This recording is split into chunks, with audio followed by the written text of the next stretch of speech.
नमस्कार साथियों, मैं उमेश कुमार आप सभी का हमारे इस द्रोणा पीसीएस के यूट्यूब प्लेटफॉर्म पर स्वागत करता हूं। मैं आशा करता हूं आप सब ठीक होंगे, अच्छी तरह से तैयारी कर रहे होंगे। हम बात कर रहे थे राजस्थान भूगोल के बारे में। हमने अब तक की चर्चा में देखा राजस्थान का स्थिति विस्तार, राजस्थान के नए जिलों के बारे में देखा, नए संभागों के बारे में देखा। हमने देखा राजस्थान का नामकरण कैसे हुआ, राजस्थान का एकीकरण कैसे हुआ। उसके बाद हमने प्रारंभ किया राजस्थान का भौतिक वर्गीकरण, जिसको हमने अच्छी तरह से देख लिया था। हमारा नया टॉपिक कल से प्रारंभ हुआ था राजस्थान की जलवायु। हम राजस्थान की जलवायु के बारे में अच्छी तरह से पढ़ना स्टार्ट कर रहे थे, जिसमें हमने राजस्थान की जलवायु का विभाजन देखा। उसी में हम देख रहे थे ऋतुओं के आधार पर किस प्रकार से राजस्थान की जलवायु को बांटा गया है, किस प्रकार से ऋतुओं को बांटा गया है। तो हम देख रहे थे ऋतुओं के बारे में। हमारा चल रहा था राजस्थान की जलवायु। राजस्थान की जलवायु हमने इनके टर्म के बारे में देखा, इन शब्दों के बारे में देखा, किस प्रकार से आरएस मेन में इसके शब्द पूछे जाते हैं। हमने उन क्वेश्चनों के बारे में भी देखा था। मैं आशा करता हूं कि आप इस क्लास को देखने के बाद आरएस मेन का एग्जाम भी देने जाते हो तो आपको वहां लिखने के लिए शब्द कम नहीं पड़ेंगे। अच्छी तरह से आपकी जानकारी सब्जेक्ट के बारे में हो जाएगी। यदि आपने पहले भी पढ़ा है तो भी आपको इसमें थोड़ा सा और अच्छा देखने को मिलेगा। हम देख रहे थे राजस्थान की जलवायु। राजस्थान की जलवायु को हमने विभाजन किया था, तो हमने ऋतुओं के आधार पर देख रहे थे। ऋतुएं हम पढ़ रहे थे, किस प्रकार से ऋतुओं का वर्गीकरण किया गया है, हमने ये देखा था। तो ऋतुओं में हमने देखा है, पहले हमने ग्रीष्म ऋतु के बारे में चर्चा कर ली थी। यदि आपने वो वीडियो नहीं देखी है तो हमारे द्रोणा पीसीएस के यूट्यूब प्लेटफॉर्म पर जाकर प्लेलिस्ट सर्च कर सकते हैं, राजस्थान जियोग्राफी बाय उमेश लाडूना। तो उसमें हम प्रारंभ कर रहे हैं आज एक दूसरी ऋतु के बारे में। पहले हमने ग्रीष्म ऋतु के बारे में देखा और दूसरी जो ऋतु है वो है वर्षा ऋतु। कौन सी ऋतु है? वर्षा ऋतु। वर्षा ऋतु। तो आज हम देखेंगे वर्षा ऋतु में किस प्रकार की घटनाएं राजस्थान में देखी जाती है। राजस्थान में ही क्यों, हम देखेंगे भारत में किस प्रकार की घटनाएं देखी जाती है, विश्व में कैसी घटनाएं देखी जाती है। हम ज्यादा इस टॉपिक में डिटेल से नहीं जाएंगे, क्योंकि ये जो मानसून टॉपिक है ये हम भारत के सापेक्ष में देखेंगे, क्योंकि विश्व में मानसूनी दशाएं देखने को मिलती है सिर्फ भारत में। तो भारत के जब हम भूगोल में, भारत का भूगोल जो हमारा सेशन चल रहा है उसमें हम देखेंगे मानसून के बारे में ज्यादा डिटेल से। आप वो वीडियो वहां पे देख सकते हो। आज इसमें थोड़ा बहुत हमें इसके राजस्थान के सापेक्ष देखने वाले हैं, तो थोड़ा इसके बारे में हमें बेसिक नॉलेज होना चाहिए कि मानसून क्या है, किस प्रकार से मानसून आता है। तो मानसून देखेंगे, क्योंकि वर्षा ऋतु का मतलब दूसरा नाम क्या है? मानसून। वर्षा ऋतु का दूसरा नाम क्या है? मानसून है। तो मानसून के बारे में भी थोड़ा बहुत हमें डिटेल से देखना चाहिए। शुरू करते हैं हम वर्षा ऋतु को। वर्षा ऋतु कब से कब तक होती है? तो हमने देखा मध्य जून से मध्य सितंबर तक ये रहती है। मध्य जून से मध्य सितंबर तक। मध्य जून से मध्य सितंबर तक कौन सी ऋतु रहती है? तो मध्य जून से मध्य सितंबर कौन सी ऋतु रहती है? तो वर्षा ऋतु रहती है। वर्षा ऋतु का दूसरा नाम क्या? मानसून कह सकते हैं। ये मानसून का काल होता है, तो हम इसके बारे में लिख सकते हैं, यह मानसून का काल होता है, काल होता है। इसमें मानसून अपनी चरम सीमा पर होता है। मानसून का भारत में आगमन 1 जून को हो जाता है केरल के तट से। राजस्थान के अंदर भी ये मानसून लगभग 10 से 15 जून तक के लगभग आ जाता है। हम देखेंगे किस प्रकार से मानसून राजस्थान में आता है, वो सारी डिटेल से चर्चा करेंगे। उससे पहले हम देख लेते हैं मानसून आता किस कारण है। देखो, मानसून के आने के लिए कई दशाएं होती है। जैसे क्या होता है, इस वक्त क्या होता है, ये जो जून का महीना होता है, हमने देखा 21 जून को जो सूर्य है वो कर्क रेखा पर चमकता है। 21 जून को सूर्य कहां सीधा चमकता है? तो कर्क रेखा पर सीधा चमकता है। कर्क रेखा का मतलब ये नहीं है कि सीधा कर्क रेखा पर चमकता है, ये हमारी कर्क रेखा है। तो ऐसा नहीं है कि 21 जून को सिर्फ कर्क रेखा पर सीधा चमकता है, ऐसा नहीं होता। सूर्य की जो किरणें हैं वो 1100 किलोमीटर के क्षेत्र को घेरती है। कितने क्षेत्र को घेरती है? 1100 किलोमीटर। 1100 किलोमीटर को घेरती है। 1100 किलोमीटर का मतलब ये हुआ कि क्या, कर्क रेखा से लगभग 550 किलोमीटर उत्तर की ओर और 550 किलोमीटर दक्षिण की ओर। 550 किलोमीटर उत्तर और 550 किलोमीटर दक्षिण में। तो राजस्थान की स्थिति कुछ इस प्रकार से है।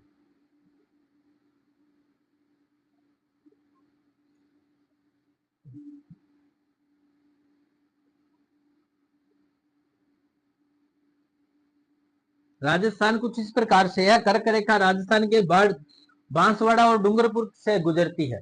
तो देखो 550 किलोमीटर का मतलब ये हुआ कि लगभग ये तो क्षेत्र कहां तक आ जाएगा, तो नागौर चूरू तक का क्षेत्र आ जाएगा, यानी कि लगभग इतना राजस्थान कर्क यहाँ पे सीधी किरणें पड़ेगी।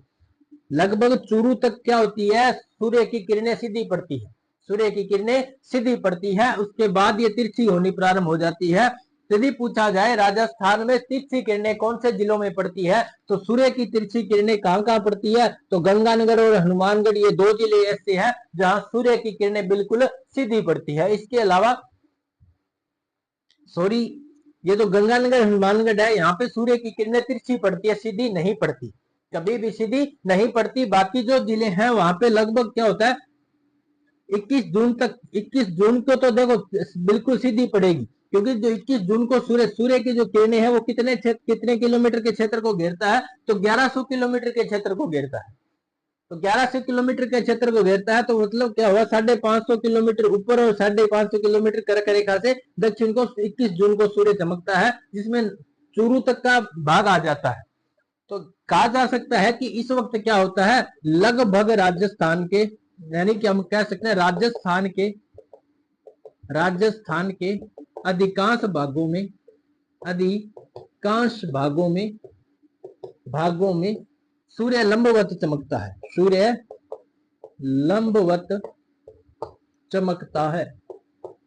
कब चमकता है, तो इस स्थिति में वर्षा ऋतु में या मध्य जून से मध्य सितंबर की जब बात करते हैं, तो इस वक्त क्या होता है, लगभग राजस्थान का जो क्षेत्रफल है वहां पे सूर्य की किरणें कैसी पड़ती है, बिल्कुल सीधी पड़ती है। तो इसमें देखो, अब देखो जब सूर्य की किरणें बिल्कुल सीधी पड़ेगी तो तापमान ज्यादा होगा, क्योंकि ये स्थलीय भूभाग है, स्थलीय भूभाग है। और देखो यहाँ पे क्या, पश्चिमी राजस्थान में तापमान और ज्यादा बढ़ जाता है। तापमान जब बढ़ेगा तो वायुदाब घटता है, वायुदाब घटता है। क्यों घटता है, क्योंकि तापमान बढ़ने से हवाएं, गैसें क्या होती है, हल्की हो जाती है, गैसें क्या हो जाती है, हल्की हो जाती है। और गैसों का क्या प्रारंभ हो जाता है, अवतलन प्रारंभ हो जाता है।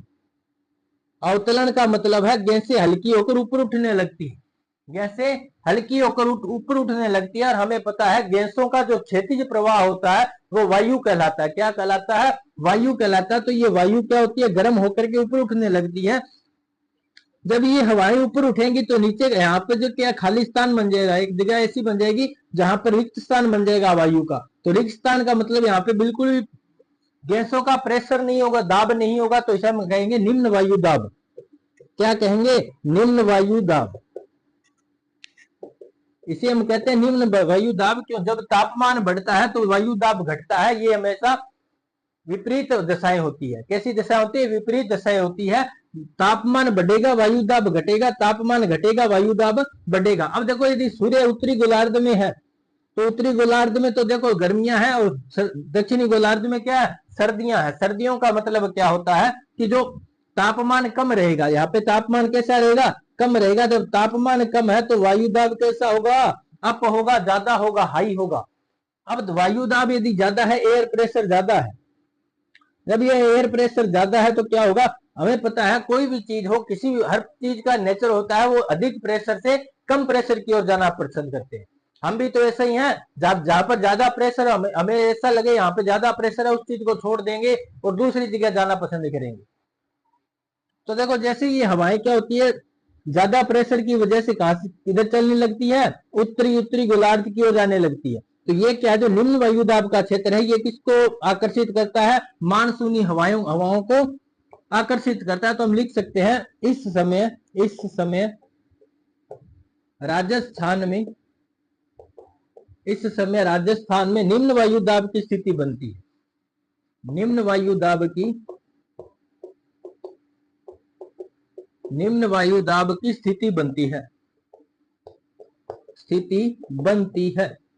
बनती है जो दक्षिणी गोलार्ध से उठने वाली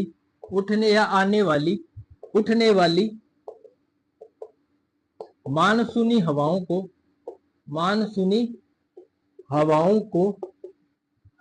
को भारत की ओर आकर्षित करती है।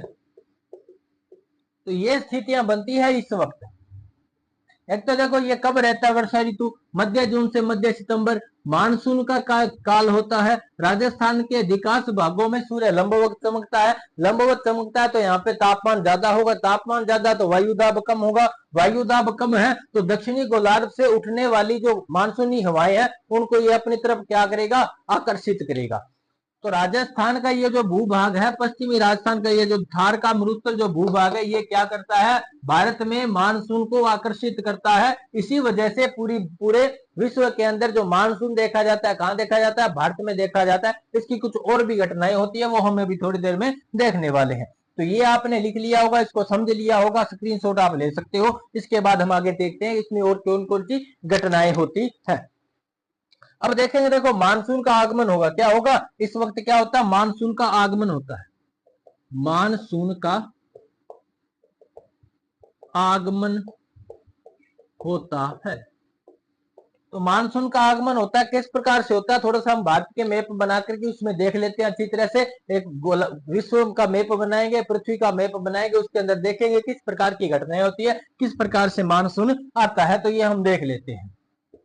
इसका स्क्रीनशॉट ले लिया होगा आपने या लिख लिया होगा। अब चलते हैं हम आगे। अब हम देखते हैं कि किस प्रकार से मानसून भारत में आता है, कौन कौन सी शाखाओं से आता है, किस प्रकार से आता है, कौन सी घटनाएं घटती है, वो सारा देखते हैं। तो एक बार हम मैप बना लेते हैं पृथ्वी का। ये हमारा ये हमारी क्या है, पृथ्वी है। क्या है, पृथ्वी है, हमारा गोलार्ध है। ये है हमारी भूमध्य रेखा, 0 डिग्री देशांतर, या इसे हम कह सकते हैं भूमध्य रेखा। तो यहाँ पे हमारा क्या है, भारत है। हम भारत के सापेक्ष देखेंगे, दूसरे हम नहीं देखने वाले।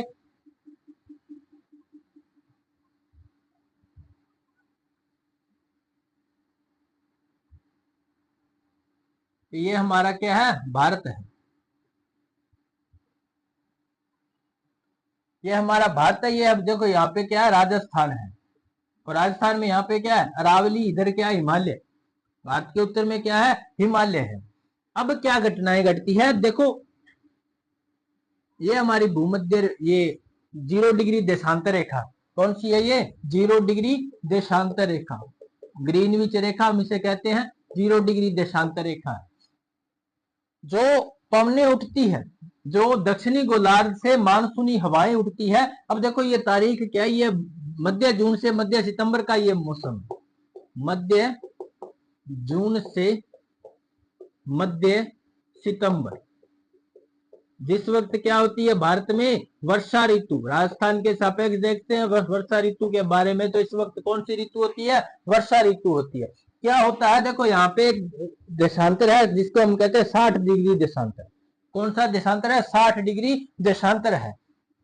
तो देखो 40 डिग्री और 60 डिग्री के मध्य, 40 डिग्री यहाँ पे 40 डिग्री और ये कौन सा है, 60 डिग्री देशांतर अपने मान लेते हैं। तो क्या होता है, जब ये दक्षिणी गोलार्ध से, क्यों इस वक्त देखो उत्तरी गोलार्ध में तो गर्मियां होती है, दक्षिणी गोलार्ध में सर्दियां। दक्षिणी गोलार्ध में लगभग कैसा क्षेत्र है, तो दक्षिणी गोलार्ध है वो लगभग जलीय क्षेत्र है, समुद्री क्षेत्र है, महासागरीय क्षेत्र है। तो महासागरीय क्षेत्र है, यहाँ से जब पवने उठेंगी तो क्या होगा, यहाँ का वायुदाब निम्न, वायुदाब ज्यादा है, पवने यहाँ से क्या होगी, निम्न वायुदाब की ओर चलेंगी। तो ये पवने किस तरफ चलेंगी, उत्तर की ओर चलेंगी। किस तरफ चलेगी, उत्तर की ओर चलेगी।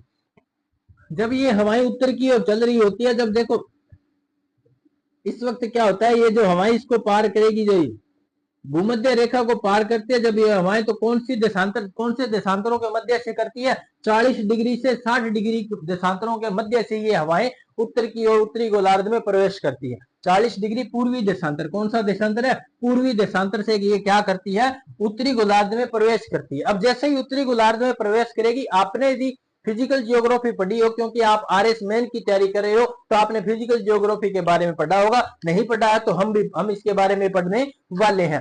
भारत के भूगोल में भी हम इसके बारे में अच्छी तरह डिटेल करेंगे। इसके बाद हमारा नया सेशन जो शुरू होगा फिजिकल जियोग्राफी, उसके अंदर भी हम ये चर्चा डिटेल से करने वाले हैं। तो जिस प्रकार से ये मानसून उत्तर या मानसूनी हवाएं हैं, कौन सी हवाएं? मानसूनी हवाएं उत्तर की ओर आ रही है। उत्तरी गोलार्ध में जैसे ही प्रवेश करेगी तो देखो पृथ्वी की जो गति है, पृथ्वी की जो घूर्णन गति है, उस पर एक नियम है जिसका नाम है फेरल का नियम।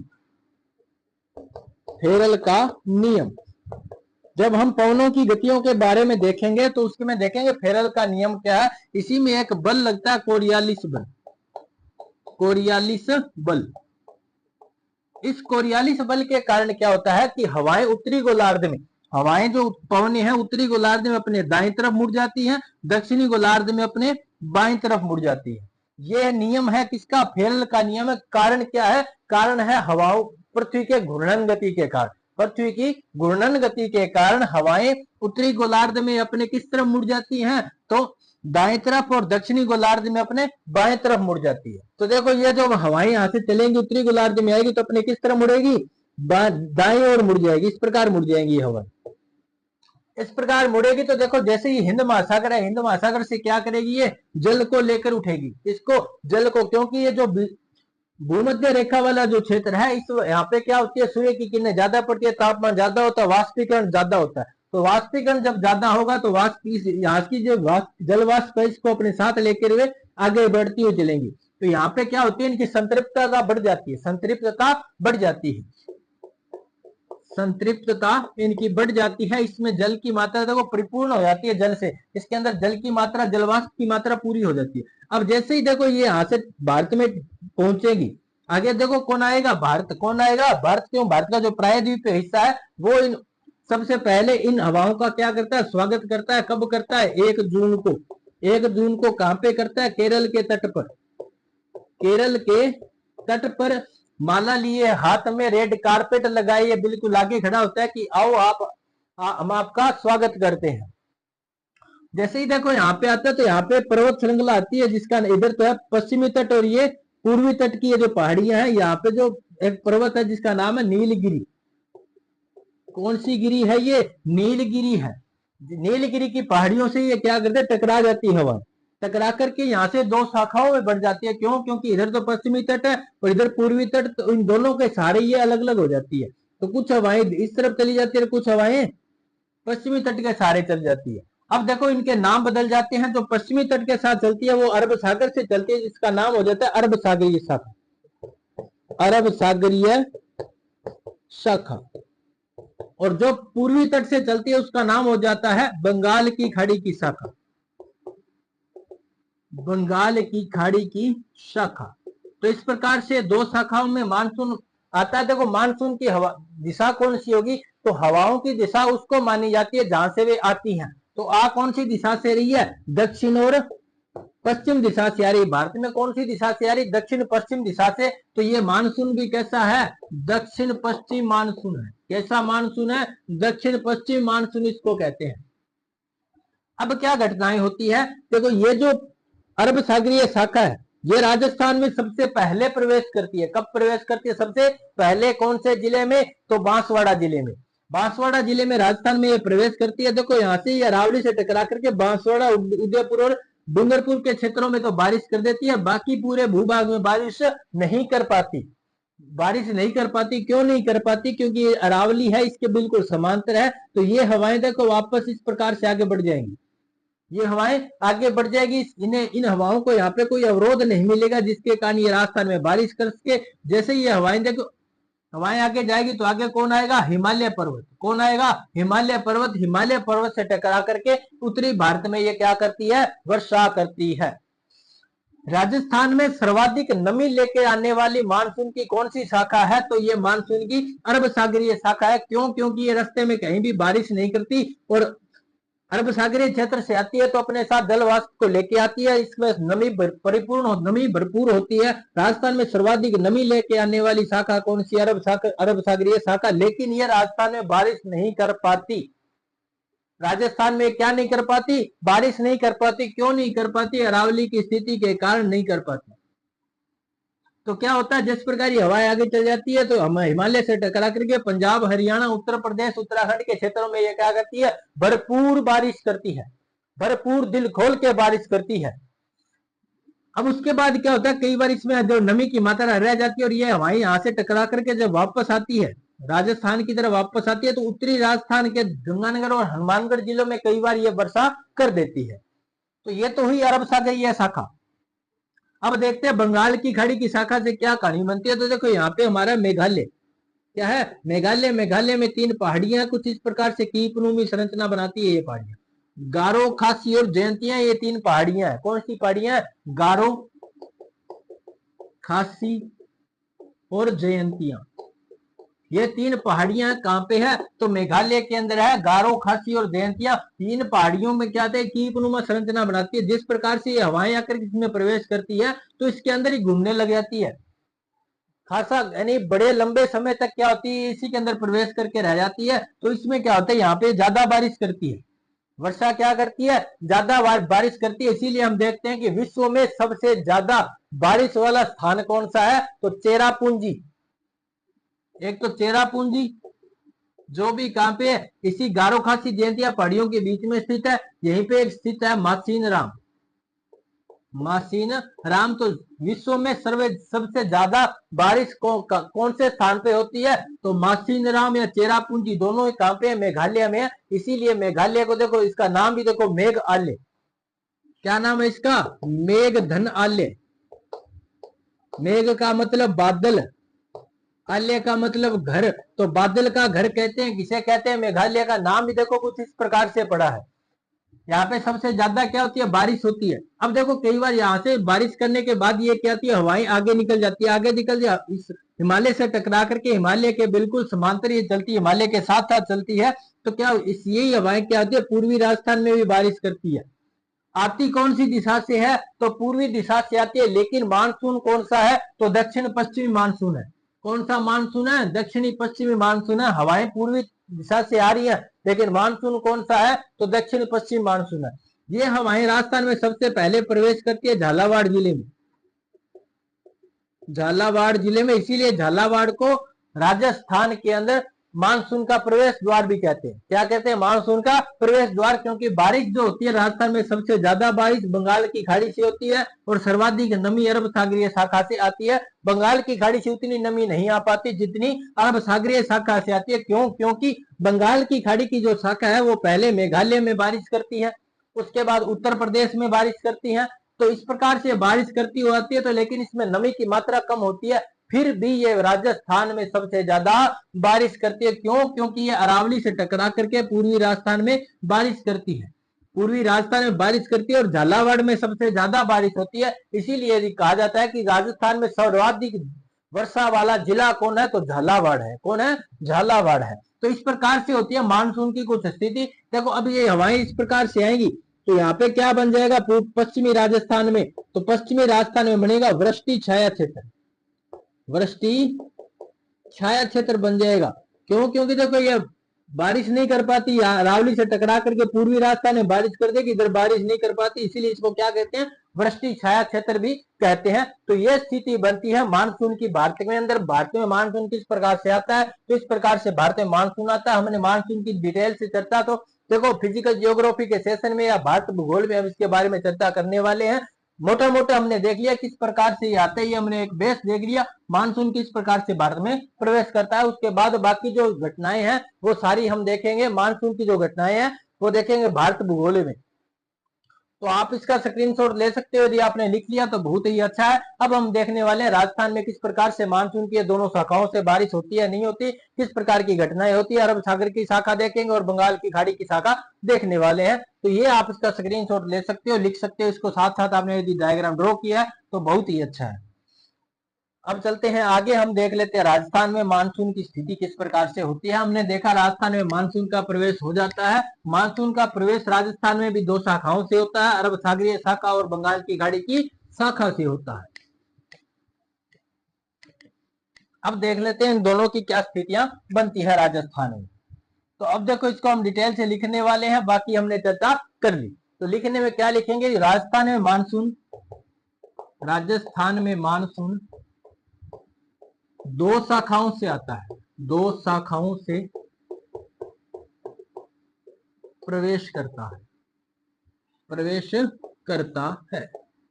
कौन कौन सी दो शाखाएं? एक तो अरब सागर की शाखा, अरब सागरीय शाखा।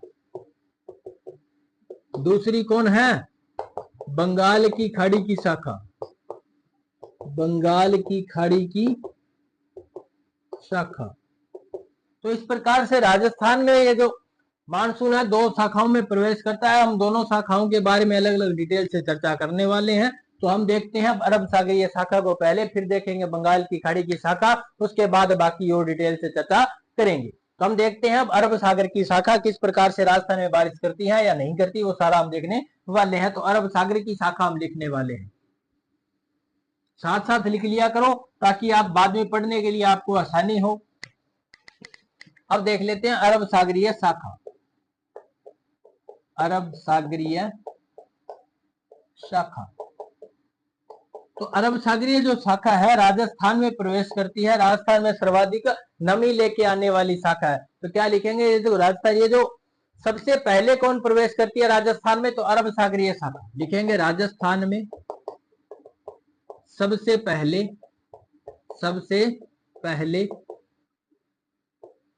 प्रवेश करने वाली शाखा, प्रवेश करने वाली मानसून की शाखा वाली शाखा लिखेंगे। राजस्थान में सर्वाधिक नमी लेके आने वाली शाखा, सर्वाधिक नमी या आर्द्रता लाने वाली शाखा,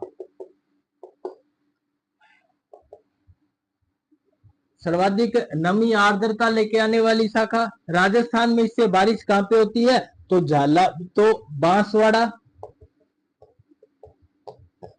डूंगरपुर, उदयपुर जिलों में बारिश करती है, जिलों में वर्षा करती है, वर्षा करती है। अरावली के समांतर होने के कारण, अरावली के समांतर होने के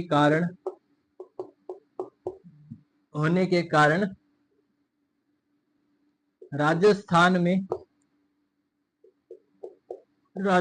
में बारिश नहीं कर पाती या वर्षा नहीं कर पाती। इसमें हम लिखेंगे,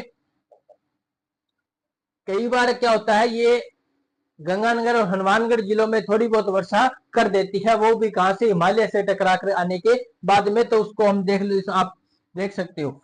तो हमने देखा ये सबसे पहले प्रवेश करती है, सर्वाधिक नमी लेकर के आती है, बांसवाड़ा, डूंगरपुर और उदयपुर जिलों में प्रवेश करती है। अरावली के समांतर होने के कारण राजस्थान में वर्षा नहीं कर पाती, इसके बारे में भी हमने डिटेल से चर्चा कर लिया। तो राजस्थान में क्या होता है, इसके कारण से बाकी जो भूभाग है वहां पे बारिश नहीं कर पाती। तो हम देखते हैं इसके बाद, ये तो हमने देख ली अरब सागर की शाखा। अब देखते हैं बंगाल की खाड़ी की शाखा को, इसको देखेंगे बंगाल की खाड़ी की शाखा।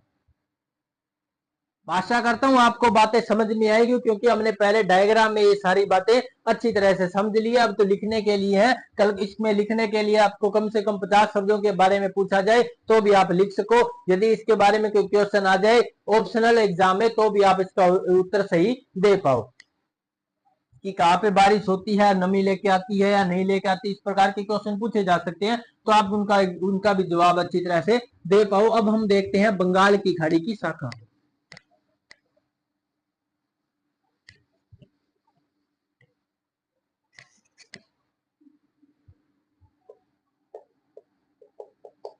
बंगाल की खाड़ी की शाखा, राजस्थान में सर्वाधिक वर्षा करने वाली शाखा कौन है? तो बंगाल की खाड़ी की शाखा है। क्या लिखेंगे? राज्य में सर्वाधिक वर्षा करने वाली शाखा, वर्षा करने वाली शाखा कहां से प्रवेश करती है? तो राज्य में झालावाड़ से प्रवेश करती है, झालावाड़ से प्रवेश करती है। अरावली से टकरा करके पूर्वी राजस्थान में क्या करती है? पूर्वी राजस्थान में वर्षा करती है। पश्चिमी राजस्थान में क्या बन जाता है, वृष्टि छाया क्षेत्र बन जाता है। पश्चिमी राजस्थान में इसके सापेक्ष वृष्टि छाया क्षेत्र बन जाता है। वृष्टि छाया क्षेत्र बनता है जिससे पश्चिमी राजस्थान में वर्षा का अभाव रहता है। तो हमने देखा राज्य में सर्वाधिक वर्षा करने वाली शाखा कौन है, तो बंगाल की खाड़ी की शाखा है। ठीक है, उसके बाद हमने देखा राज्य में कहां से प्रवेश करती है, तो झालावाड़ से प्रवेश करती है। झालावाड़ में सर्वाधिक वर्षा करती है। हम लिख सकते हैं राज्य में सर्वाधिक वर्षा वाला जिला, ये फैक्ट है, इसमें एग्जाम में क्वेश्चन पूछे जाते हैं। राज्य में सर्वाधिक वर्षा वाला जिला तो कौन है, झालावाड़ है। झालावाड़ में राजस्थान में सर्वाधिक वर्षा होती है। उसके बाद यदि हम देखें सर्वाधिक वर्षा वाला स्थान, राज्य में सर्वाधिक वर्षा वाला स्थान पूछेंगे तो कौन हो जाएगा, माउंट आबू हो जाएगा। माउंट आबू। यदि प्रॉपर स्थान के बारे में पूछा जाए तो कौन होगा, माउंट आबू। और जिला पूछा जाए तो झालावाड़। देखो क्वेश्चन की लैंग्वेज के हिसाब से आपको जवाब देना है, तो आपको ये अच्छी तरह से पढ़ लेना है कि क्वेश्चन पूछ क्या रहा है और हम किसका जवाब देने वाले हैं। ऐसा ना हो वो जिला पूछ रहा हो हम माउंट आबू बता रहे हैं, वो स्थान पूछ रहा हो हम झालावाड़ बता रहे हैं। तो पहले अच्छी तरह से क्वेश्चन को पढ़ो। यदि आपने क्वेश्चन को एक बार अच्छी तरह से पढ़ लिया तो आपके ऑप्शन बिल्कुल भी गलत नहीं होंगे। यदि आपने क्वेश्चन ये सही नहीं पढ़ा तो उत्तर तो आपका गलत होने वाला ही है। तो ये है बंगाल की खाड़ी की शाखा, जिसको बारे में हमने डिटेल से चर्चा कर ली है। ये है राजस्थान में देखो आर्द्रता कम लेके आती है लेकिन बारिश सबसे ज्यादा करती है। झालावाड़ से प्रवेश करती है, झालावाड़ में सर्वाधिक बारिश करती है। उसके बाद इसके सापेक्ष वृष्टि छाया क्षेत्र बनता है पश्चिमी राजस्थान में, जिसके कारण पश्चिमी राजस्थान में वर्षा का अभाव रहता है। इसके बारे में हमने डिटेल से चर्चा कर ली है। अब हम देखेंगे अगली नेक्स्ट ऋतु के बारे में, हम देखेंगे शरद ऋतु के बारे में। तो ये हमारी दूसरी ऋतु थी, जो कौन सी थी, बंगाल की वर्षा ऋतु थी। वर्षा ऋतु हमारी कंप्लीट हो चुकी है। अब हम देखेंगे शरद ऋतु के बारे में। अब हम देखेंगे शरद ऋतु के बारे में। हम ऋतुओं को पढ़ रहे थे। ऋतुओं को अपने भारतीय मौसम विभाग के आधार पर 4 भागों में बांटा था। पहली थी ग्रीष्म ऋतु, दूसरी थी वर्षा ऋतु, तीसरी है शरद ऋतु, चौथी कौन सी होगी, शीत ऋतु। तो हमने 2 ऋतुओं के बारे में चर्चा कर ली है। अब हम देखने वाले हैं शरद ऋतु के बारे में। शरद ऋतु, तो शरद ऋतु के बारे में हम देखने वाले, इसे मानसून का प्रवर्तन काल कहा जाता है। कैसा कहा जाता है, प्रवर्तन काल। कब से कब तक होती है, तो मध्य सितंबर से मध्य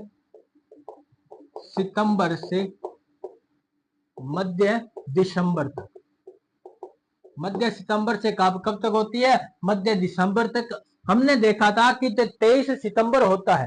23 सितंबर को सूर्य की स्थिति कहां पे होती है, तो आपका जवाब होना चाहिए कहां पे होती है, तो भूमध्य रेखा पर होती है। भूमध्य रेखा पर होती है। और 23 सितंबर के बाद सूर्य का दक्षिणायन प्रारंभ हो जाता है। तो हम इसमें लिख सकते हैं इस समय सूर्य का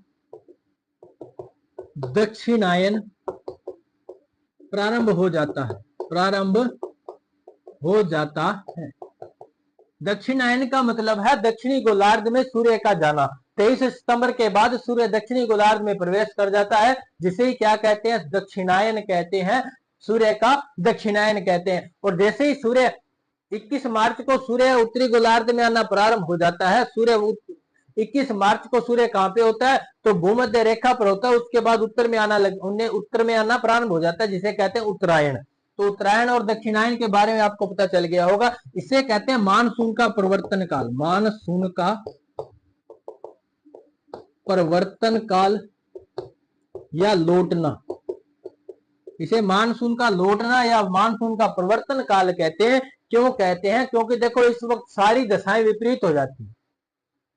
हमने जो पहले पढ़ी वो सारी दशाएं विपरीत हो जाएंगी। कैसे विपरीत होगी? तो जब सूर्य दक्षिणी गोलार्ध में जाएगा तो दक्षिणी गोलार्ध में क्या हो जाएगी? गर्मियां आ जाएंगी। क्या आ जाएंगी? गर्मियां होंगी। उत्तरी गोलार्ध में उस वक्त क्या होगी? सर्दी प्रारंभ हो जाएगी, तापमान गिरने लगेगा। तो उत्तरी गोलार्ध, देखो हम देख लेते हैं इसके बारे में से। उत्तरी गोलार्ध, देखो सूर्य यहाँ से इधर इस तरफ सूर्य है यहाँ पे, तो सूर्य यदि इस तरफ है तो यहाँ पे क्या होगा? तापमान ज्यादा, तापमान ज्यादा होगा। तापमान ज्यादा है तो वायु दाब घट जाएगा। उत्तरी गोलार्ध में इस वक्त क्या होगी? ताप तो क्या होगा? घटेगा, और वायु दाब क्या होगा? बढ़ जाएगा, एयर प्रेशर बढ़ जाएगा। और दक्षिणी गोलार्ध में एयर प्रेशर घट जाएगा। तो देखो स्थिति वही बनेगी। क्या बनेगी? अधिक दाब से कम दाब की ओर वायु, पवनों का जो प्रवाह होता है, हवाओं का जो प्रवाह होता है, गैसों का प्रवाह होता है, अधिक वायु दाब से कम वायु दाब की तरफ होता है। तो जब सूर्य दक्षिणी गोलार्ध में होता है, शरद ऋतु जब आ जाती है, तो देखो सूर्य दक्षिणी गोलार्ध में है, तो दक्षिणी गोलार्ध में वायु दाब कम होगा, तो देखो उत्तरी गोलार्ध में वायु दाब ज्यादा है। तो ये स्थिति देखो विपरीत हो जाएगी। ये जो उत्तरी गोलार्ध से जो हवाएं हैं वो किस तरफ जाएगी? दक्षिणी गोलार्ध में जाएगी। दक्षिणी गोलार्ध में जाएगी तो जो मानसून रास्ता इधर आ रहा था वो अब किधर चलेगा? दक्षिण गोलार्ध में चला जाएगा। तो इसे कहते हैं मानसून का लौट जाना। क्या कहते हैं इसे? मानसून का लौट जाना। अब जब मानसून लौट रहा होता है, तो जब बंगाल की खाड़ी वाला मानसून जब लौट रहा होता है, तो क्या होता है? वो बंगाल की खाड़ी से कुछ क्या होता है? जल वाष्प इकट्ठा करके लेके आता है, जो आंध्र प्रदेश और तमिलनाडु में वर्षा करता है। तो भारत में लौटते हुए मानसून से, मानसून के परिवर्तन काल से वर्षा कहां होती है? तो कहां होती है? तो आंध्र प्रदेश और तमिलनाडु राज्यों में वर्षा करता है। कौन? मानसून का परिवर्तन, मानसून का लौटना या लौटते हुए मानसून में वर्षा कहां पे होती है? तो अब वो मानसून जब लौट रहा है तो उसकी दिशा कौन सी हो जाएगी? उत्तर पूर्वी मानसून इस प्रकार लौटेगा। तो उत्तरी पूर्वी मानसून से राजस्थान में, भारत में वर्षा कहां होती है? तो तमिलनाडु और आंध्र प्रदेश में। राजस्थान में उत्तरी पूर्वी मानसून से वर्षा नहीं होती। राजस्थान में जो वर्षा होती है वो दक्षिण पश्चिमी मानसून से होती है।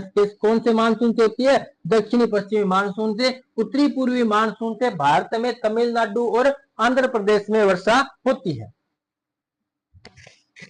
अब हम देखते हैं आगे, मानसून का परिवर्तन काल हो गया। इस वक्त क्या होता है? सर्दियां आने प्रारंभ हो जाती है, सर्दियां प्रारंभ हो जाती है। तो इसमें और क्या हो जाता है? देखो दैनिक तापांतर इस वक्त ज्यादा होता है, दैनिक तापांतर ज्यादा होता है। दैनिक तापांतर का मतलब क्या हुआ? दिन का तापमान तो ज्यादा होगा, दिन में हमें गर्मियां महसूस होगी, जो सूर्य का जो तप है वो ज्यादा महसूस होगा। और रात को तापमान एक अचानक गिर जाएगा। रात को तापमान क्या होता है? कम हो जाता है। हमें रात को सर्दियां लगती है, दिन में गर्मी, रात को सर्दी लगती है। इसे ही हम क्या कहते हैं? दैनिक तापांतर कहते हैं। ताप का अंतर होता है, ताप में क्या होता है? अंतर होता है, वो ज्यादा होता है। दिन का ताप ज्यादा होता है, सर्दियों का जो रात का ताप कैसा हो जाएगा? कम हो जाएगा। तो इसे कहते हैं दैनिक तापांतर। इस वक्त दैनिक तापांतर क्या होता है? ज्यादा होता है। इस वक्त मीठी सर्दी प्रारंभ हो जाती है, मीठी सर्दी प्रारंभ हो जाती है, प्रारंभ हो जाती है। तो ये तो है शरद ऋतु के बारे में। अब हम देखेंगे शीत ऋतु के बारे में। हमने देखा शरद ऋतु को, अब क्या देखेंगे? शीत ऋतु के बारे में। तो हमारी तीसरी ऋतु पूरी हो चुकी है। चौथी ऋतु, लास्ट ऋतु कौन सी है? शीत ऋतु, जिसके बारे में हम अब देखने वाले हैं। तो शीत ऋतु के बारे में हम देखेंगे। तो देखते हैं शीत ऋतु के बारे में। आप साथ साथ, मैं आशा करता हूँ साथ साथ लिख रहे होंगे। हम अब आगे देखेंगे शीत ऋतु के बारे में। तो चौथी ऋतु कौन सी है हमारी? शीत ऋतु। शीत ऋतु, शीत ऋतु का समय क्या होगा? तो मध्य दिसंबर से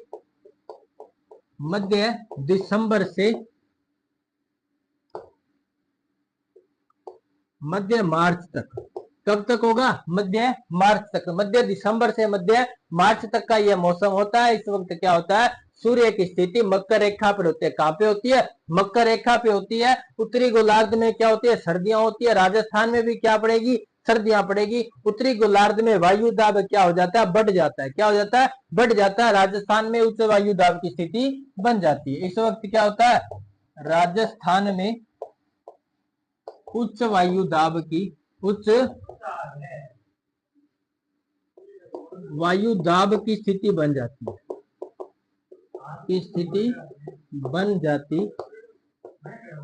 है। मध्य दिसंबर से मध्य मार्च तक कौन सी ऋतु होती है? शीत ऋतु। राजस्थान में कैसी होती है? तो उच्च वायु दाब की स्थिति होती है। इस वक्त क्या होती है? राजस्थान में सर्दियां, यानी राजस्थान में क्या होगी? सर्दियां होगी। तो राजस्थान में सबसे ठंडे जो जिला है, ठंडा स्थान कौन सा होगा?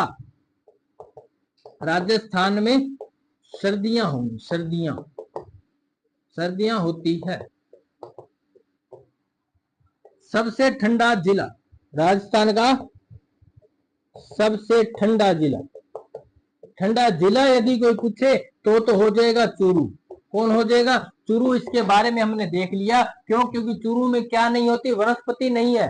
चूरू में क्या है? वनस्पतियों का अभाव है। वनस्पतियों के अभाव के कारण यहाँ पे क्या होती है? सर्दियां ज्यादा पड़ती है, क्योंकि वनस्पतियों के द्वारा जो गुप्त ऊष्मा पैदा की जाती है उसका यहाँ अभाव होता है, जिसके कारण जो टेम्परेचर मेंटेन रहता है वो यहाँ नहीं रह पाता। इसके कारण यहाँ पे सबसे ज्यादा क्या होती है? सर्दियां होती है, ठंड होती है। सबसे ठंडा जिला कौन सा हो जाएगा? चूरू। और पूछा जाए सबसे ठंडा स्थान, सबसे ठंडा स्थान, तो सबसे ठंडा स्थान हो जाएगा माउंट आबू। माउंट आबू क्यों हो जाएगा? क्योंकि माउंट आबू ऊंचाई पर स्थित है और हमने देखा था जैसे जैसे ऊंचाई बढ़ती है तापमान घटता है। तापमान घटेगा तो यहाँ का तापमान भी क्या हो जाएगा? घट जाएगा। इसके ऊपर एक झील स्थित है माउंट आबू पर, नाम है नक्की झील। नक्की झील जो सर्दियों में क्या हो जाती है? जम जाती है। क्या हो जाती है? जम जाती है। राजस्थान के एकमात्र हिल स्टेशन कौन सा है? तो माउंट आबू है। इसके बाद इस प्रकार हमने इसके बारे में देख लिया। इसमें क्या होती है? कुछ हवाएं आती है। कहां से आती है? तो भूमध्य सागर से। भूमध्य सागर से, मेडिटेरियन सी से जेट स्ट्रीम के द्वारा कुछ हवाएं आ जाती है, जिन्हें हम कहते हैं पश्चिमी विक्षोभ। कुछ चक्रवात उठते हैं भूमध्य सागर में। जो चक्रवात उठते हैं, उन चक्रवातों से जो चक्रवाती हवाएं आती है वो किस तरफ आती है? तो पूर्वी दिशा की ओर आती है, भारत की ओर आती है। भारत में पामेर के पठार से टकरा करके वो हिमालय के समांतर आकर के राजस्थान के उत्तरी भूभाग और उत्तर प्रदेश और उत्तरी भारत में वो क्या कर देती है? वर्षा करती है। तो सर्दियों में ये वर्षा होती है, किसके कारण होती है? तो पश्चिमी विक्षोभों के कारण चक्रवाती हवाएं आती है, जिनसे राजस्थान में भी वर्षा होती है। तो हम लिख सकते हैं इस समय पश्चिमी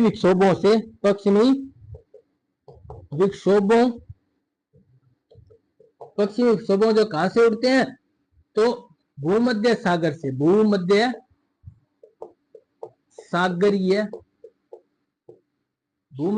सागरीय ये पश्चिमी विक्षोभों से क्या होती है? यहाँ पे वर्षा होती है। पश्चिमी विक्षोभों से उत्तरी राजस्थान में वर्षा होती है। कौन कौन से जिले में? तो गंगानगर, हनुमानगढ़ जिले में वर्षा होती है, जिसे क्या कहते हैं? मावठ कहते हैं। जिसे मावठ, सुनहरी बूंदे, गोल्डन ड्रॉप्स भी इन्हें कहते हैं, जिन्हें मावठ या सुनहरी बूंदे कहते हैं। जो गेहूं की फसल, गेहूं या रबी की फसल के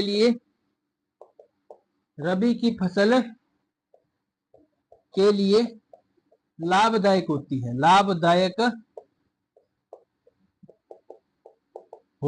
है। तो इस प्रकार से हमने देखा किसके बारे में? शीत ऋतु के बारे में। मध्य दिसंबर से मध्य मार्च तक का यह काल होता है। राजस्थान में उच्च वायु दाब की स्थिति बन जाती है। राजस्थान में सर्दियां बढ़ जाती है। सबसे ठंडा जिला पूछे तो कौन हो जाएगा? चूरू हो जाएगा। सबसे ठंडा स्थान कौन हो जाएगा? माउंट आबू। सबसे ठंडा जिला होने का कारण क्या है? यहाँ पर वनस्पतियों का क्या है? अभाव है। वनस्पतियों का अभाव है। उसके बाद हमने देखा पश्चिमी विक्षोभ। विक्षोभों का मतलब क्या होता है? भूमध्य सागर से जो चक्रवात उठते हैं, वो चक्रवात क्या है? जेट स्ट्रीम के माध्यम से हवाएं होती है, जेट स्ट्रीम। इसके बारे में हम देखेंगे जब हम मानसून के बारे में भारत भूगोल के सेशन में देख रहे होंगे, उसमें हम देखेंगे कि जेट स्ट्रीम क्या है। जेट स्ट्रीम के माध्यम से क्या होती है? जो पश्चिमी विक्षोभ है ये भारत की तरफ आकर्षित हो जाते हैं, पूर्वी दिशा की ओर आते हैं, तो पश्चिम से आते हैं, इसीलिए नहीं कहते पश्चिमी विक्षोभ। ये भारत में आकर जो भारत के उत्तर में जो पामेर का पठार है, विश्व की छत जिसे कहते हैं, वहां से टकरा करके हिमालय के समांतर होकर उत्तरी भारत में ये क्या करते हैं? वर्षा करते हैं। उत्तरी भारत में क्या करते हैं, वर्षा करते हैं उत्तरी भारत में। और उत्तरी राजस्थान में, राजस्थान के कौन से जिले, गंगानगर और हनुमानगढ़। गंगानगर और हनुमानगढ़ में यहाँ पे इस वक्त क्या देखी जाती है, बारिश देखी जाती है। और उस बारिश को क्या कहते हैं, मावठ कहते हैं, या क्या कहते हैं, गोल्डन ड्रॉप्स या सुनहरी बूंदे कहते हैं, जो रबी की फसल और मुख्यतः कौन सी फसल के लिए, गेहूं की फसल के लिए क्या होती है, लाभदायक होती है। तो इस प्रकार से हमने देखा राजस्थान में जो ऋतुओं का वर्गीकरण, क्या देखा, ऋतुओं का वर्गीकरण मौसम विभाग के आधार पर भी देख लिया। दूसरा हमने किसके आधार पर देखा था, तो भारतीय परंपरा के आधार पर भी हमने ऋतुओं का वर्गीकरण देख लिया था। अब हम देखने वाले हैं राजस्थान के जलवायु प्रदेशों के बारे में। राजस्थान के जलवायु प्रदेशों के बारे में देखेंगे कि राजस्थान के इस भौतिक भूभाग को कितने जलवायु प्रदेशों में बांटा गया, किस प्रकार की जलवायु के आधार पर इन प्रदेशों को बांटा गया, तो वो हम देखने वाले हैं। हम देखते हैं राजस्थान में जलवायु का वर्गीकरण, जलवायु प्रदेशों का वर्गीकरण। तो हम देखने वाले हैं राजस्थान में जलवायु प्रदेश। इस प्रकार से हमारी ये ऋतुएं पूरी हो जाती है। अब हम देखने वाले हैं इसी जलवायु के सेशन में हम देखने वाले हैं राजस्थान में जलवायु का वर्गीकरण या राजस्थान के जलवायु क्षेत्र। हम देखने वाले हैं राजस्थान के जलवायु प्रदेश, कितने जलवायु प्रदेशों में किन किन ने बांटा है। वो कुछ व्यक्ति हैं जिन्होंने भी राजस्थान को जलवायु प्रदेशों में बांटा है, तो उनके बारे में भी देखेंगे। अब हम देखने वाले हैं राजस्थान का जलवायु वर्गीकरण। राजस्थान के जलवायु प्रदेश, जलवायु प्रदेश। तो राजस्थान की जलवायु के आधार पर इनको जलवायु प्रदेशों में बांटा गया है, उनके बारे में हम देख लेते हैं किस प्रकार की स्थितियां बनती है। एक बार हम इसका मैप में इसका वर्गीकरण देख लेते हैं, बाकी हम देखेंगे अगले सेशन में। आज के लिए हम इतना ही देखेंगे। तो ये हमारा राजस्थान है। अब इस राजस्थान को देखो कितने भागों में बांटा गया है। तो जलवायु के आधार पर राजस्थान को 5 भागों में बांटा गया है। कितने भागों में बांटा गया, 5 भागों में बांटा गया है। पहला है शुष्क जलवायु वाला क्षेत्र। इस प्रकार का ये जो क्षेत्र है इसे कहते हैं शुष्क जलवायु क्षेत्र, शुष्क जलवायु प्रदेश। इसमें 4 जिले आते हैं मुख्यतः, कौन से, जैसलमेर, बीकानेर और जोधपुर और बाड़मेर। ये मुख्यतः 4 जिले इसके अंदर आते हैं। दूसरा प्रदेश है जिसको हम कहते हैं अर्ध शुष्क जलवायु प्रदेश, अर्ध शुष्क जलवायु प्रदेश, अर्ध शुष्क जलवायु प्रदेश हमें इसको कहते हैं। इसके बारे में भी हम देखेंगे। उसके बाद में आता है ये अरावली वाला जो प्रदेश है, इसे हम कहते हैं इसे हम कहेंगे आर्द्र जलवायु क्षेत्र, आर्द्र जलवायु प्रदेश, आर्द्र जलवायु प्रदेश इसे कहते हैं। इसके बाद हम देखेंगे ये जो पूर्वी राजस्थान का ये जो क्षेत्र है इसे कहते हैं अति उप आर्द्र जलवायु क्षेत्र, उपार्द्र जलवायु प्रदेश, उपार्द्र जलवायु प्रदेश। उसके बाद ये दक्षिणी पूर्वी का जो पठारी भूभाग है, यहाँ पे वर्षा सबसे ज्यादा होती है, तो अति आर्द्र जलवायु वाला क्षेत्र, अति आर्द्र जलवायु प्रदेश, अति आर्द्र जलवायु प्रदेश। तो हमने किसके बारे में देखा, तो इस जलवायु प्रदेश का वर्गीकरण देखा, राजस्थान के विभिन्न जलवायु प्रदेशों के बारे में देखा। वर्षा की यदि बात आएगी तो शुष्क जलवायु वाला क्षेत्र है, यहाँ पे 0 से 20 सेमी औसत वार्षिक वर्षा होती है। उसके बाद अर्ध शुष्क जलवायु प्रदेश में हम देखेंगे तो 20 से 40 सेमी, 20 से 40 सेमी औसत वार्षिक वर्षा यहाँ पे होती है। आर्द्र जलवायु वाले प्रदेश में हम जब वर्षा के बारे में देखेंगे तो 40 से 60 सेमी, 40 से 60 सेमी औसत वार्षिक वर्षा यहाँ पे देखी जाती है। अब हम देखेंगे अति उपार्द्र जलवायु वाले क्षेत्र में तो 60 से 80 सेमी, 60 से 80 सेमी औसत वार्षिक वर्षा यहाँ पे देखी जाती है। अति आर्द्र जलवायु वाले प्रदेश में हम देखेंगे तो 80 सेमी से अधिक वार्षिक वर्षा यहाँ पे औसत देखी जाती है। तो इस प्रकार से हमने देखा राजस्थान के विभिन्न जलवायु प्रदेशों के बारे में। देखो इसमें हमने ये देख लिया। तो इसका जो टेम्परेचर होता है, सर्दियों में जो टेम्परेचर होता है वो पश्चिमी राजस्थान का सबसे ज्यादा होता है। गर्मियों का टेम्परेचर, सर्दियों में यहाँ का टेम्परेचर कम और गर्मियों का टेम्परेचर ज्यादा होता है। वार्षिक तापांतर सर्वाधिक कहाँ का होता है? तो पश्चिमी राजस्थान का, एक शुष्क जलवायु प्रदेश का। इसमें हम सर्दियों में टेम्परेचर देखें तो सर्दी में यहाँ का टेम्परेचर कितना हो जाता है? तो 0 डिग्री से भी कम, 0 डिग्री से भी कम चला जाता है। और गर्मियों का टेम्परेचर यहाँ पे चला जाता है 50 डिग्री से भी अधिक, 50 डिग्री से भी अधिक का टेम्परेचर यहाँ का चला जाता है। गर्मियों में 40 से 45 डिग्री लगभग यहाँ पर टेम्परेचर देखा जाता है। हम लिख सकते हैं इसको 45 डिग्री से अधिक, 45 डिग्री से अधिक का टेम्परेचर यहाँ पे देखने को मिलता है। 0 से 10 डिग्री सेंटीग्रेड का तापमान हमें सर्दियों में यहाँ पे देखने को मिलता है। इसमें शुष्क जलवायु वाले क्षेत्र में यहाँ का तापमान इतना कम और इतना ज्यादा क्यों है? तो यहाँ पे वनस्पति का क्या है? अभाव है। वनस्पति के अभाव के कारण ही तापमान कम और तापमान ज्यादा होता है। सर्दियों में तापमान कम हो जाता है, गर्मियों में तापमान ज्यादा हो जाता है। फिर हम देखेंगे जो अर्ध शुष्क जलवायु वाला प्रदेश है, अर्ध शुष्क जलवायु वाले प्रदेश में जो सर्दियों का जो टेम्परेचर होता है वो 10 से 15 डिग्री सेल्सियस, ये तो सर्दियों का टेम्परेचर कितना होता है? औसत है ये 10 से 15 डिग्री सेल्सियस। और जब गर्मियों के बारे में बात करेंगे तो लगभग 40 से 45 डिग्री सेल्सियस, 40 से 45 डिग्री सेल्सियस तापमान कहाँ का, कब का रहता है? अर्ध शुष्क जलवायु में, गर्मियों में इतना तापमान यहाँ पे देखा जाता है। उसके बाद हम देखने वाले हैं आर्द्र जलवायु वाले क्षेत्र में। जब सर्दियों का टेम्परेचर देखेंगे तो इसका टेम्परेचर रहेगा लगभग 10 से 15, या हम कह सकते हैं 10 से 15 डिग्री सेल्सियस, 10 से 15 डिग्री सेल्सियस तापमान रहता है किसका? आर्द्र जलवायु वाले क्षेत्र का सर्दियों में। और गर्मियों में यह जो टेम्परेचर है 35 से 40 डिग्री सेल्सियस रहता है, 35 से 40 डिग्री सेल्सियस तापमान रहता है। कब? गर्मियों में। कहाँ का? तो आर्द्र जलवायु वाले प्रदेश का। उप आर्द्र जलवायु वाले प्रदेश की जब हम बात करेंगे तो यहाँ का जो सर्दियों का जो टेम्परेचर है वो लगभग रहता है 14 से 18 डिग्री सेल्सियस, 14 से 18 डिग्री सेल्सियस का तापमान रहता है। और यदि हम देखें यहाँ का गर्मियों का, ये तो है सर्दियों का, और गर्मियों का जो टेम्परेचर है, गर्मियों का यहाँ का जो टेम्परेचर है वो लगभग रहता है 30 से 35 डिग्री सेल्सियस का, 30 से 35 डिग्री सेल्सियस का यहाँ पे तापमान रहता है। उसके बाद यदि हम देखेंगे अति आर्द्र जलवायु वाले क्षेत्र में तापमान को देखें तो सर्दी में, सर्दी का तापमान यहाँ पर लगभग रहता है 20 से 25 डिग्री सेल्सियस के मध्य, या हम कह सकते हैं 15 से 20 डिग्री सेल्सियस, 15 से 25 डिग्री सेल्सियस का तापमान यहाँ पे रहता है। 15 से 25 डिग्री सेल्सियस तक का यहाँ पे तापमान रहता है सर्दियों में। और गर्मियों में यहाँ का तापमान रहता है 30 से 35 डिग्री सेल्सियस, 30 से 35 डिग्री सेल्सियस का तापमान यहाँ पे गर्मियों में रहता है। तो हम कह सकते हैं जो लगभग क्या होता है यहाँ का तापमान क्या होता है? सर्दी गर्मी का जो तापांतर है, वार्षिक तापांतर यहाँ का कम देखा जाता है।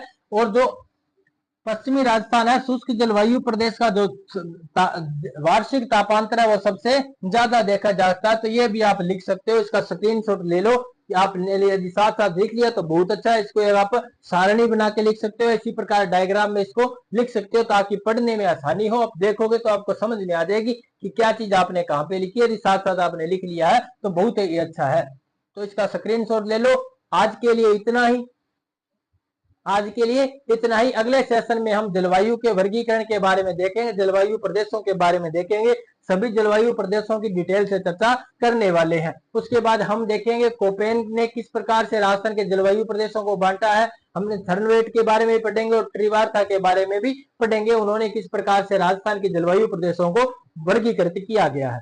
तो आज के लिए इतना ही। कैसी लगी आज की क्लास हमें कमेंट में जरूर बताना। अगर अच्छी लगी हो तो लाइक कर देना। आपने हमारे चैनल को अभी तक सब्सक्राइब नहीं किया है तो हमारे द्रोणा पीसेस के YouTube प्लेटफॉर्म को सब्सक्राइब कर लेना और अपने साथियों तक वीडियो को पहुंचा देना, शेयर कर देना